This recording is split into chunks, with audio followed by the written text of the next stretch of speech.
Ok, mira, te explico. Hace como un año, pues se retiraron las plantas que estaban aquí del jardín. Pero, por ejemplo, en cuanto a un género que se llama Nymphaea, que son los lotos esos que puedes ver ahí, el primero es de coloración como roja. Esos nada más había dos especies, la Nymphaea rubra y una que se llama Good Blue Goddess, que es la que está en medio de este primer cuadro del estanque. Solo había esas dos, había algunos cuantos papiros, que son estas plantas pequeñas que podemos ver aquí al inicio del estanque, y había otras 3 o 4 especies. Entonces realmente ahora, por ejemplo, de Nymphaeas se han colocado otras 5 especies. Entonces se ha colocado la Victoria amazónica también.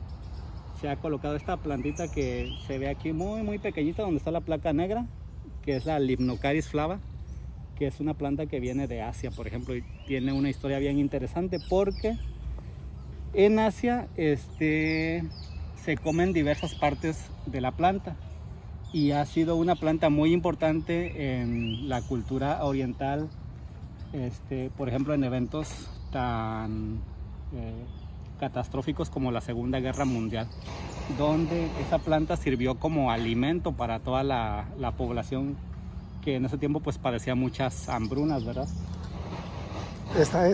Esta planta que está aquí, Limnocaris flava, se llama ginger. Inclusive fue tan importante que hay una canción que surgió justamente en la década de los 40 del siglo pasado que se llama Ginger Ginger. La planta se llama ginger en indonesio.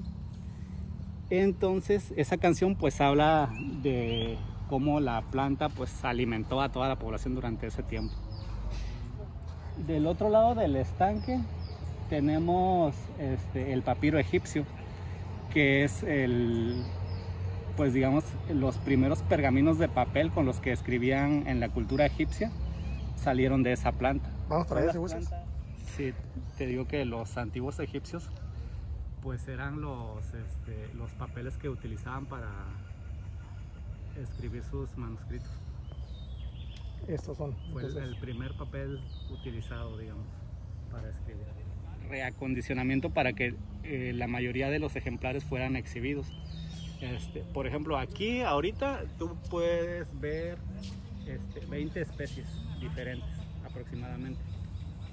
Pero bueno, estas son las especies que son favorecidas por esta temporada que estamos pasando, donde hace mucho calor, la temporada del verano pues.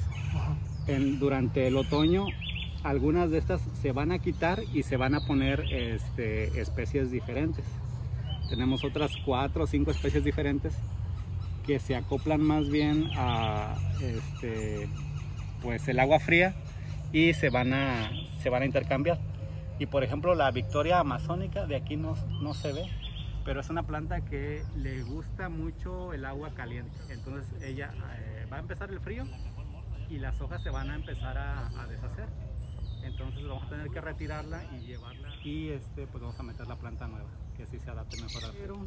Da la casualidad que bueno, han pasado muchas tragedias a través de la historia con plantas que la gente colecta y luego piensa que se van a ver mejor en un lugar silvestre, digamos. Si los van a dejar al río, muchas de estas especies tienen un historial como plantas invasoras. Entonces, y eso se traduce en pérdidas muy importantes. Por ejemplo, el lirio acuático ese que está en el río, el que le dicen pato, es una especie que está catalogada como la planta acuática más invasiva que hay a nivel mundial. Y es una especie sudamericana, no tendría por qué estar aquí en los ríos de Culiacán. Entonces, pues eso también es importante, que la gente sepa que pues aquí de alguna manera tenemos los ejemplares en condiciones controladas. Pero si los ejemplares se escapan al río, pues sí puede haber un desequilibrio muy importante en la cadena trófica.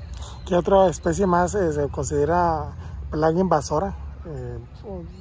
Material vegetal que se ve muy comúnmente aquí en nuestra localidad. Aquí en nuestra localidad, por ejemplo, pues son los olivos negros, es el famoso nim, Entonces, porque son plantas que se reproducen muy rápidamente y afectan de una manera que no te puedes imaginar a otras especies de flora con las que compiten. Por ejemplo, el nim y el olivo negro, cuando sus hojas caen, tienen un efecto como tipo herbicida en otras plantas, y lo que hacen es que no pueden crecer.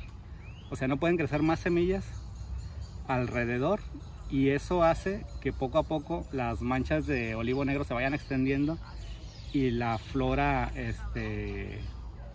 digamos, silvestre de los alrededores de Culiacán se vaya limitando.